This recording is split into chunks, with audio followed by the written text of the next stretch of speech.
Look, there can be a negative stigma around developers and developing, but the reality is everyone lives in a house on land that was developed at some stage. But they tend to forget this, and they think that developers and developing is greedy people that want to do this for their own benefit only. It needs people with equity and borrowing capacity and capital to actually come in and provide those houses that Australia and Australians need.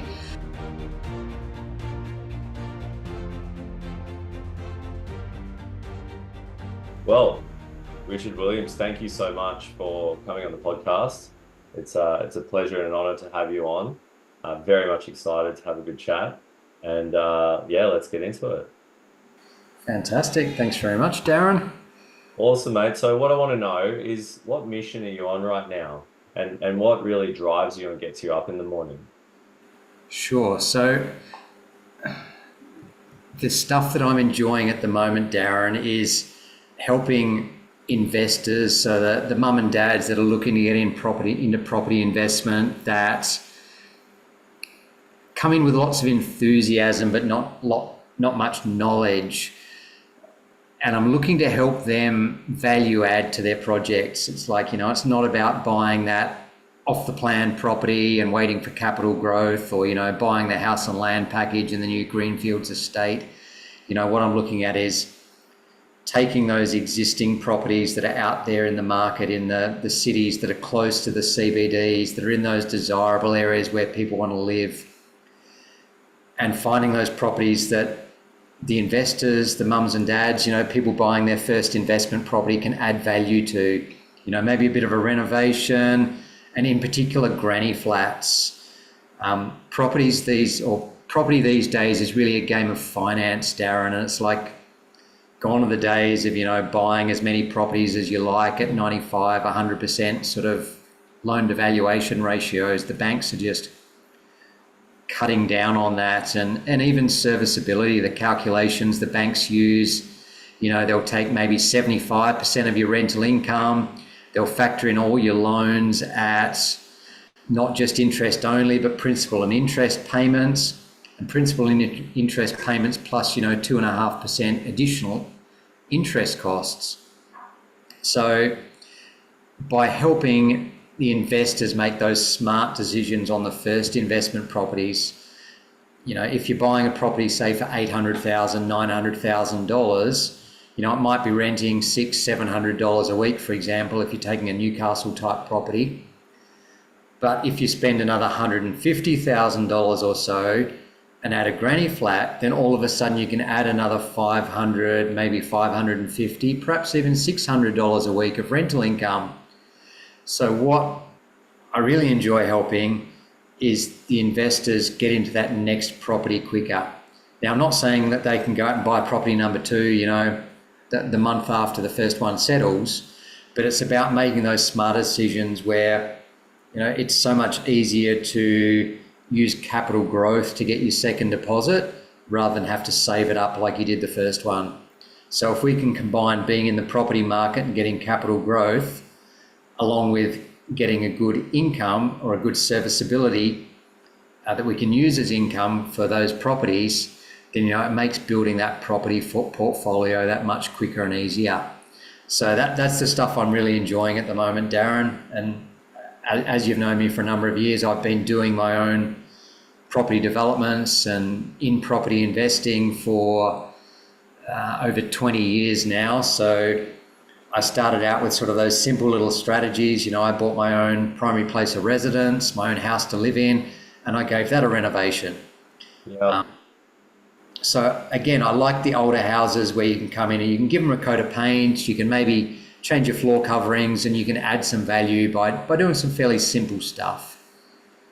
Yeah, I wanted to ask you, so tell me about that first property investment for you, maybe not your principal place of residence or that little rental you talked about. What was the first deal that sort of got you inspired? The first deal that got me inspired was a little duplex project. Now, it's more about the lessons from the project. It didn't actually go very well for me, Darren, and I lost some money. It was $10,000 to $20,000 or so I lost at the time. So back when I was a young, enthusiastic engineer, a few years into the workforce, one of the other guys I worked with had done a successful little duplex development where he'd built a duplex, sold it, made some money, and it went really well for him. So he's like, hey, I can't do another one of these on my own, so how about a few of us chip in together? So we formed a syndicate and we went and bought a property with the plans to knock it down. We got the approvals from a project home builder, DA approval, and we're going to go and build a duplex on that property. And the global financial crisis came along in 2008 and lending got a bit tough. There was a few of us on title, so banks were looking at that going, geez, commercial loan, different parties, different guarantors. Yeah. We demolished the house. And to be honest, the DA we got was the wrong DA. We got a nice DA for a 4-bedroom, 2-story, 2 living area, double car garage on each side duplex. And, the best solution and the one that worked for the person that bought it off us was just a single level, 3-bedroom, 2 living area, single car garage style duplex. Again, to keep those build costs down. But that was my first project, Darren, in the sort of the property investing space. And whilst it didn't go well, I knew that was the space I liked being in, but it was a bit too complicated with a few people in that deal. So I went and did another duplex development very soon after that. And I did that with some friends, and that was just 50-50. It was nice and simple. It was, hey, let's go and buy a property. We'll knock it down. We'll build a duplex and we'll keep one each. We'll just keep it nice and 50-50. And we'll do that nice and simple. So we did that. And again, there was more lessons to learn. This was back in the days of, there was a few people in the property education space. Steve McKnight would do his little road trips around Australia and a couple of other people, but there wasn't much education and sort of knowledge in it. And for those of us that, didn't study anything in particular in the property space, it was kind of learn as you go. And I paid for a few lessons in the market as I went. But that was a little duplex project in Adelaide where I was living at the time. And that one went well. Like, there was no massive profit in it to sell on completion. But I held it as a successful property investment for about 10 years. And I sold that one a few years ago during the sort of COVID period. And I actually used the funds I got from that to then go and buy 2 other properties. Wow. Each one of those I got DAs on for, one for a 1 into 2 and one for a 1 into 3. Wow. So I took that first little project and I've multiplied it out now into a number of other properties. So whilst I don't like to sell and I don't like paying the capital gains tax, it's definitely a strategy that I have used. Because the reality is, once the property is developed, there's no further uplift that you can manufacture. You're just waiting for the capital growth in the market. So, it's definitely nice owning more properties and having more capital growth across different properties. But if I can sell a property and then use that to then develop another 2 or 3, for example, then I'm happy to be manufacturing that capital growth as well as getting manufacturing the equity and growth as well as getting capital growth from being in the market. So tell me, out of all those deals you've done, properties you've developed, what's probably one of the biggest lessons that you've learned? I reckon the value of time, particularly in a high interest rate environment. Holding costs will chew through your capital. So if you're stuck in a deal, you've got a couple of things to consider. One is the opportunity cost. Whilst you're in that deal and maybe it's doing okay or it's doing well, you need to make sure you've picked a good deal, because there's other opportunities that you've had to pass up on or that might come in front of you that you've got to say no to. So you don't want to be tied up in a deal for too long. And there was a particular deal I was tied up in for a number of years. The DA was conditioned in a particular way that I had to keep stepping through it. And there was not, even though it was a stage DA, but the only exit from that project was kind of at the end of it after I'd hit particular milestones. It was a subdivision of a battle axe block, but it was a little more complicated than that. It was 3 blocks, and I was cutting a battle axe block off the rear of all 3 of those blocks. So it was a 3 into 4 subdivision. And some of the costs at the time had been underestimated. It was a slopey, more complex site. So when it came time to get the final build prices, the builders weren't as keen on doing that project as they were on doing townhouse projects on nice flat blocks, for example. So, the prices I was getting factored in we'll do it, but we don't necessarily really want to do it kind of factor. Yeah. So that one kind of burnt me just in the time it was taking up to do. So that the big lessons, I guess, is, the value of time for being in a project. You don't want to be tied up for 2, 3, 4 years in a project. If you can do something nice and simple for a lesser profit, but you can do them quicker, I would say that a great piece of advice is, not to ignore the easy or the simple but quicker deals to do. The little duplex type project. If you can do a couple of duplex projects in the time it might take you to do a townhouse project, and you can do them for lower risk, you can maybe do them on residential finance instead of commercial finance. Just keep it simple, do some nice little deals, and then rinse and repeat. Just go and do it again. So then, to take it the other way, what's the easiest deal you ever did? I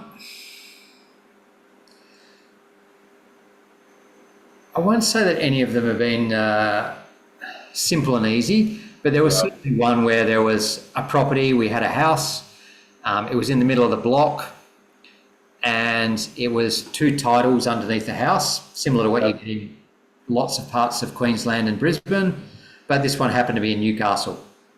So I got a house mover down from Brisbane who literally picked up the house, moved it across a few metres, and then I subdivided the block. Wow. Separate houses, 2 separate houses, one block with a house on it, and put simply, sort of renovated and sold that house, and then they gave me a block of land and a clean title, which I then went and built another house on. Wow. So from a simple type perspective, that one was quite simple. Yeah, I mean, that just sounds like a no-brainer. How do you perceive that? You mentioned mums and dads, and they're excited and they want to get into the market and they want to do this. But for me, I'm in property, right? So I get that, I understand it. How do you think that there's vendors out there that don't actually understand something like that, as simple as just moving a house and creating a free lot? Yeah, it's an interesting thing to put yourself in their perspective, Darren, and a lot of the time, for those of us that have been in property for a while, things do start to look simple, or it's like, oh yeah, I've done that before, or I haven't done it, but I know who to talk to that I can ask about it, or I know someone's done it before. Yeah. Whereas it can actually be big, bad and scary to those that don't know much or anything about it. They might think that it's simple and easy and some developer's going to come in and make lots of money, and therefore, they try and stack their sale price extra high because, a developer's going to make lots of money so we can charge them more. Now, that's not necessarily the case, and usually it's not the case at all. And, a good conversation, if you're sitting down in front of those vendors, is, why aren't you doing this yourself? Yeah. If this is so simple, if this is so profitable, why don't you do it yourself? And, the short answer is it's simple, but it's not easy, or they're just not comfortable with the risks. Maybe they don't want to borrow the money to do the project. Maybe they see some risk around that. Certainly, selling a house as it is relatively simple and something that people understand. They might not have done it very often, but they're familiar with real estate agents. They're familiar with a contract where they sell a property, pay the real estate agent a commission, the money appears in the bank, and the transaction is complete. Anything more than that can be complicated or scary for lots of people. Yeah, funny, I did post some time ago something like, when did the word developer become a dirty word? It got a little bit of traction. Obviously, it was a little bit out there. How do you combat a statement like that? You mentioned being open and transparent. How else do you sort of view that? What's your take on that? Look, there can be a negative stigma around developers and developing, but the reality is everyone lives in a house on land that was developed at some stage. Yeah. But they tend to forget this, and they think that developers and developing is greedy people that want to do this for their own benefit only. The reality is, there's lots of people in Australia that don't have houses or need houses. We need more houses, and the government's not coming out and building them. So it needs people with equity and borrowing capacity and capital to actually come in and provide those houses that Australia and Australians need. So yes, some people have a negative stigma attached to developers, but the reality is their house and land was developed. We need to do more of that. We can do it quite simply by adding a granny flat, for example, or we can do, the level of complexity goes up from there, whether we do a duplex or townhouses or a land subdivision or apartments.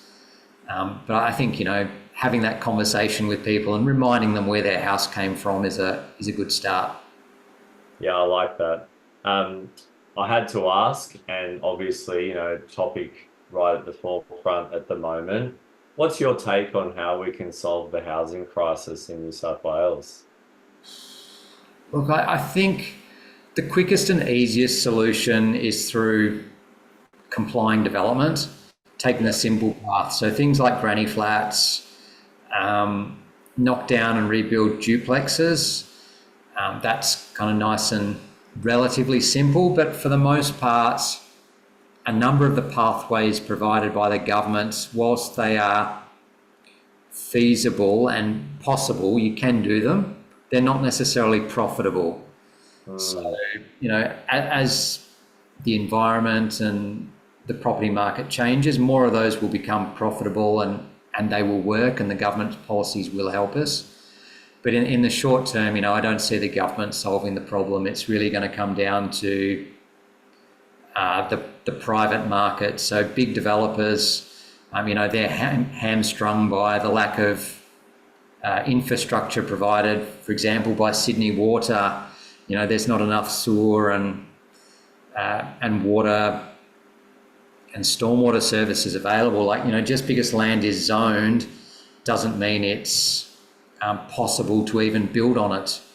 So, there's a few restrictions, and I don't see any short-term solutions. Definitely, resourcing the infrastructure pathway so that zoned land can be utilised as soon as possible.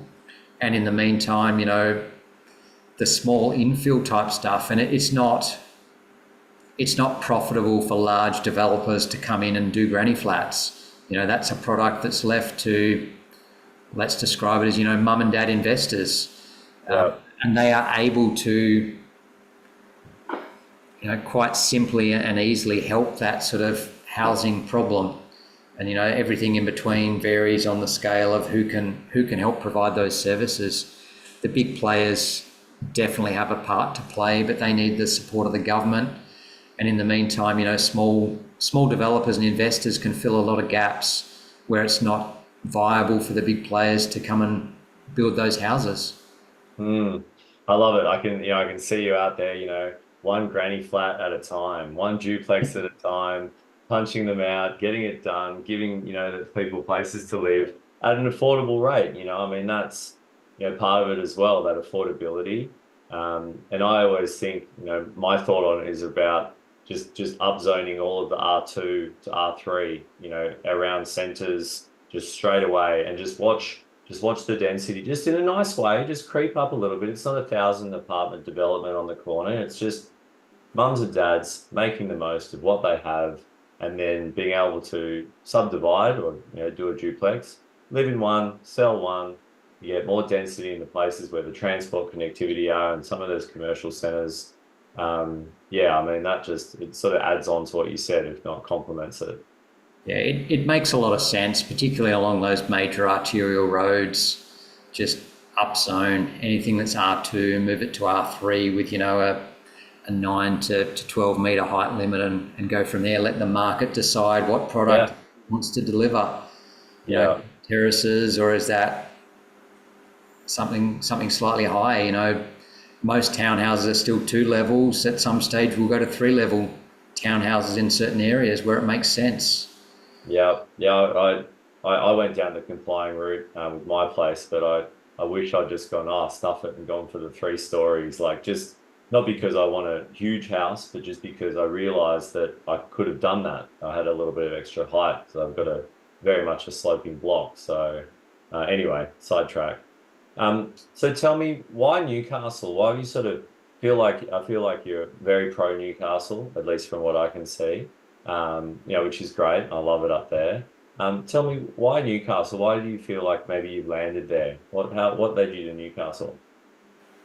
Yeah, I was living in Western Sydney when I first started investing in Newcastle. Maybe I should have stayed in, the Western Sydney area around St Mary's, Oxley Park, Warrington, Kingswood. There's been some fantastic things happening there over the last few years with the Western Sydney airport coming in. But I found, as a property investor in the first instance, Newcastle was a more affordable price point.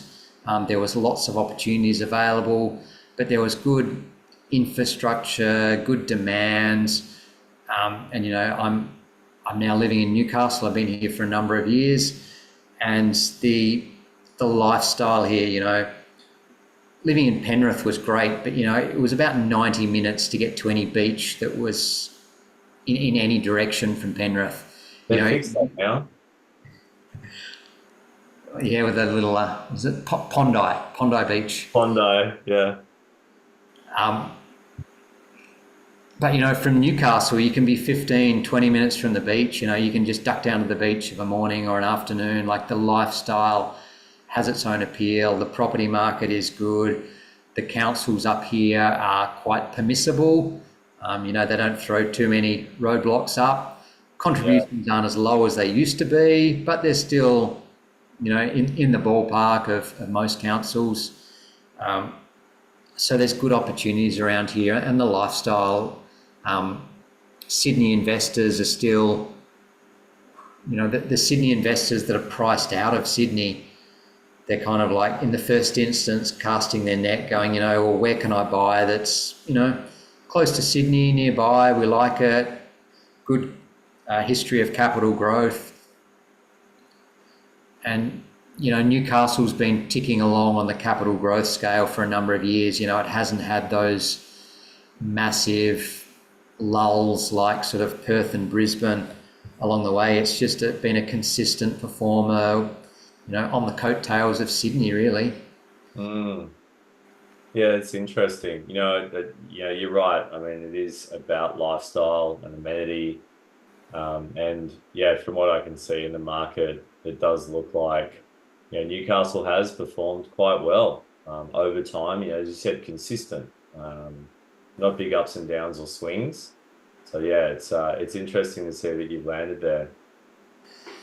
Yeah, it's got a selection of areas as well. We've got the equivalent of the eastern suburbs. We've got our beachside suburbs, Merriweather, Cooks Hill, and we've got those areas in close proximity to the beach where houses are in short supply and with high demand and high price tags. And, coming down to sort of the affordable suburbs as well. Though we definitely There's less and less houses. I mostly look at sort of Torrens title properties that you can fit granny flats in the back of, and it's getting rarer and rarer to find, houses that start with a 6 in the 600,000s that you can a granny flat on the back of. Something in the 500,000s is more the exception. If you're after a townhouse or a unit, they still exist at those price points.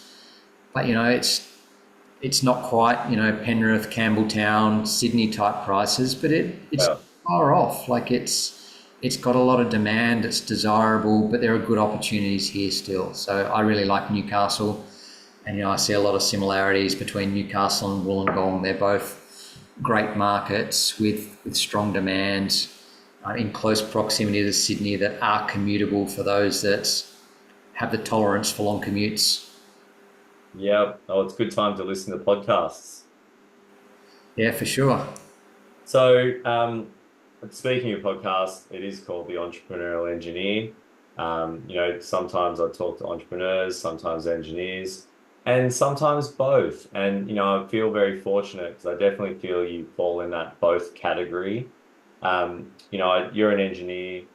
Tell me, or a background in engineering at least, tell me, how has that helped you in your journey of property development? I guess the engineering part, and as a disclaimer, I studied chemical engineering at university. Doesn't matter, still counts. Oh, for sure. Yeah. But not sort of anything construction. We did a bit of concrete, but only to look at whether the civil engineers were designing reasonably strong slabs for putting pressure vessels and other engineering type things on top of. But the engineering type philosophy, when it comes to property, they're both process driven. So, there's a process and steps you need to take. So from the property perspective, you learn the steps, you learn the due diligence, you learn the things you need to look at, the things you need to consider, the people you need to talk to and consult with. And, if you're looking to develop a property, a number of those people that you do need to talk to are engineers. So speaking some of the same language is useful. You've got the civil and structural engineers, then, you've got your building designers, and then you're talking to builders. So there's a whole heap of people in the process, and then there's other people you learn about early in the property journey, town planners and the surveyors, the ones that give you the actual lay of the land, so to speak, that you start working from, going, what are my potential problems here? Are there some trees? Do I need to consider those trees? How big are they? Are they on my property? Are they on the neighbour's property? Trees, can be removed, or sometimes they can't be. And particularly if they're on a neighbour's property, you don't necessarily have a right to do anything to that tree. And that tree may spell the end of your property development plans, or it may significantly reduce them. So, look, I guess the benefit of that engineering study and engineering teaching was the use of processes and how to use those and apply them in different fields, whether they're related or not. So I found that useful in that transition from engineering to property.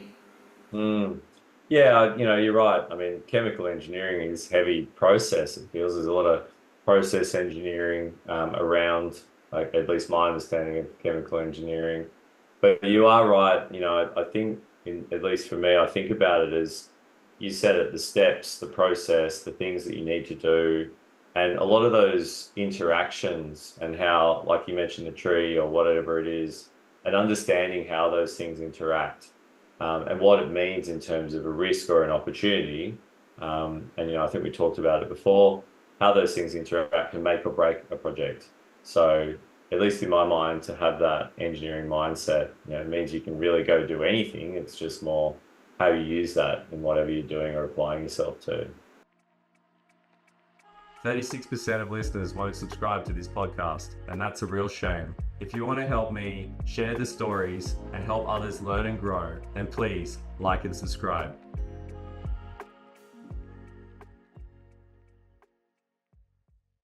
Mm. So you mentioned granny flats. You talked about duplexes.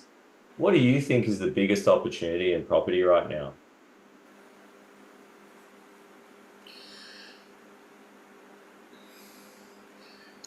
I think the biggest opportunity is granny flats and dual occupancies. So dual occupancy being building a new house behind an existing house. And I say that from the perspective of the build price. So build prices have gone up significantly over the last few years. And when the median house, it costs, $500,000, $600,000 to build an average house of, 3 to 4 bedrooms and a garage. Yeah. So, it doesn't make sense to spend $800,000 to buy a house, spend another, $1.2 million to build a duplex. You're in for $2 million plus interest, holding costs, DA, etc. You're in for 2.2 to 2.3. Are those houses going to sell for, $1.1 million to break even when you paid 800 for an old house in that area? Probably not.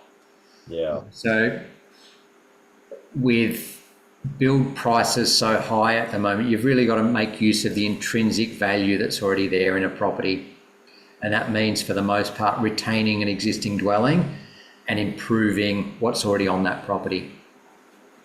Even in the townhouse space, there's not much townhouse activity occurring now compared to what was happening around sort of 2014 through to 2018, 2019. Like it's significantly reduced. I think in a lot of areas, I think that would be a fair generalisation. It's certainly slowed down in Newcastle and Western Sydney and other areas that I've seen. And the knockdown rebuilds do work, but as the example, if you're paying 600 approximately for a new build, it's only going to work in high-end suburbs where you've paid $1 million or more for the block of land, and your build cost stays around the 600,000. You might spend a bit more for higher end finishes, but you need to be buying into those more expensive suburbs to do a knockdown and then build a duplex. And the apartments and those sort of products are still a niche products, which are the domain of the big developers. Yeah. So they're playing their own game. So for most people that are looking at properties, the best niche and opportunities I see is retaining an existing dwelling and building a granny flat or a house in the backyard. And then if you build the house, you can subdivide, you can keep one, keep both, sell one, sell both, do whatever you like. Or if you want something that's going to give you a nice yield, build the granny flat, retain both of them, keep that serviceability. Over a number of years, you'll get some good rent rises, your income will increase, use that for your serviceability and go on to another one of those projects. So it sounds like you've got that site selection down, definitely across, the numbers and the I can see the feasibility and some of the risks, maybe the engineering. How have you gone on the business side, setting up your business, your marketing, your advertising, is it more of a flying under the radar, word of mouth? Like how have you set up the entity, which is you? You are the brand. How have you gone about that? And what are maybe some of your reflections on that? Yeah, look, so I've set up Brickport as my trading company, as my buyer's agency. We also do some project management. And in the early stages, and even now, a lot of our business is word of mouth. So it's people that see me, that follow me on social media, on LinkedIn and Facebook in particular. At this time, I don't have Instagram or TikTok or any other social media there. Yeah. But the organic stuff is good, and I've heard of people paying $10,000, $20,000 a month just on their Facebook ads Wow. The property investing, keywords is that they're expensive words to buy Yeah, right. when you're talking Google Ads and Facebook. So, people are spending some big dollars to generate those clients and leads. So I guess being a smaller company that's quite lean, we don't need massive turnover. It's an area I would like to go into at some stage in the future, the paid advertising as a way to scale a business and grow. But, it's certainly been a learning curve and a transition to move from being an employee to being an entrepreneur and a business owner, transitioning through essentially, self-employed, and then moving to those next steps of, business owner and growing a company. But, certainly starting off, it was organic and word of mouth, just building that up, building the business up from warm leads and people who I already knew that were interested in the property space and didn't have the knowledge that to make themselves comfortable getting into the market on their own. Yeah, I mean, it must have been hard. Was it hard in those earlier years? Was there? I mean, you mentioned GFC before. Yeah, how hard was that? Was it tough? Look, back in the GFC and along the way, sort of before sort of starting Brickport, I had PAYG and I had an income, and that was good for serviceability. It's certainly, a bit of a golden handcuffs, if you will, to say, let's stick with that. And so, the temptation is there to stick with that PAYG for longer. But the benefit of the PAYG is that the finance side for you as an investor, and how the banks then treat you as a property investor, as a small developer, and they take all your income. Once you transition through to the business owner side of things, the lenders have different policies. So it really comes down to having a good broker that understands different lenders' policies and can still get you good finance options. But it's certainly got its challenges, particularly around the mindset shift, Darren, from going from employee to business owner and going, all right, well, I've got these leads, these people that are interested. How do I have these conversations? How do I get these people to sign up as clients? How do I do invoicing and, BAS statements and run a company and get the right accounting advice and set up the entities in the way they need to go? So, yeah, luckily from the property investment space, I had good accountants and solicitors to assist me on that side of the transactions. So that was good. And then, it was really a case of starting to learn some things about business and marketing and building a brand. And as you say, like, I am the face of Brickport, so people see me, and I like to add value where I can, and at other times just show, hey, here's me out and about, just doing bits and pieces. Have a look at this. Maybe you like it, maybe you don't, but just when you are thinking about property next time, remember me, and I'm happy to have a chat and we can go from there.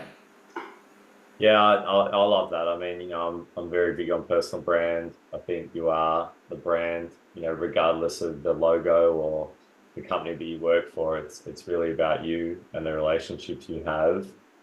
How important have been some of those advisors for you along the way? And is there a particular mentor or someone that gave you that advice that changed something for you, and maybe made you do something differently or look at things a different way? Yeah, there's been a couple, Darren, and one of them would be my accountant, who's also a property investor as well, and other people would be never sell. And I remember my first accountant many years ago, and I'd go and see him each year, and we'd sit down, and he'd almost tell me his property problems to start with, and he 4 or 5 investment properties, but he couldn't work out how to get to any more than that. And, he always had problems with investment properties. But I'm like, look, if this accountant can't get past five properties, he's not actually the right accountant for me. I'm going to need to upgrade to a better one who understands properties and, someone who's got 10 or 20 in their portfolio. So, look, I'm really grateful to have a great accountant, and he's someone who's like, when the opportunity presents, Richard, don't be afraid to sell those properties. And I'm actually developed some properties in Perth a number of years ago, and now's the right time for me to sell those. I love the Newcastle market, and so I'm going to sell some Perth properties. Sure, the market's probably got some more gains to make, but I know that with my skills and knowledge, I can actually make better use of that money in the local market to put on some opportunities as they present over here. So a great accountant, and then a couple of property developing mentors along the way. People that have been in the industry for decades, and learning off them. And then others, another particular property mentor, he hasn't been in the industry as long, probably about 15 years now, but he has made some great processes for what he does, and, rinse and repeat type stuff for due diligence. It's like, approach agents in this particular way, have your conversations like this. Everything is a business. You are a brand. Have those conversations with the agents. It's like, I'm looking to bring some investors into this deal. I need to know that, it's a profitable deal. It meets my requirements. So he's excellent on keeping everything business and not getting caught up in the emotion of things, just working out, does it work? If it works, great. If it doesn't, great, next. Move on. It's funny because I was actually going to ask you about emotion, because I think a lot of people can get caught up in the emotion of property investment. How do you translate that to the mum and dad investors that you are working with? Look, the emotions are the most difficult part of the process. There was a particular property I put an offer in on behalf of a client it was a few months ago, probably about 6 months ago now. And the house needed a fair amount of renovation work, but nothing too significant. It was livable, but very tired. And the agent had priced it in the low sixes. And we got the price up to, it was over mid sevens. And then there was my clients and another interested party. We both put in offers that were the same amount. And my clients mentally thought that because the agent had said the property was, priced in the low to mid sixes, that, well, it should have sold for that. So now it's all of a sudden too expensive. So in his mind, the property was too expensive. But the reality was the agent had underpriced the property to begin with. There was good, strong interest. The interest was starting to wane at what was very fair market value. And compared to a couple of other local sales, it was actually a good price. It was less than some of the other local sales. But unfortunately, my clients didn't see any more value and was not willing to increase his offer, his final offer. And we missed out on that property, unfortunately. He did get some buyer's remorse afterwards, and he's kind of like, actually, that was a good deal, and I should have bought it. And I'm looking at other properties now and then, that was the new yardstick for what everything else was compared to. Yeah. So emotion is a tricky thing to deal with, and it's good to recognise that. I was just thinking this afternoon, I've had some problems with one of my tenants and a bit of property damage, and I'm like, just realising the way that you go, oh crap, yeah, this to happen, and just realising how it affects your day or your mood is useful, because I'm like, in the long term, I won't remember this in, a couple of years' time, maybe even Yeah. time. But at the time, you've just got to recognise those feelings and go, well, is there something I need to focus on? Is there something I need to do? It's okay to, have a bad day, but keep doing the things you need to do. So emotions are probably the biggest thing in property.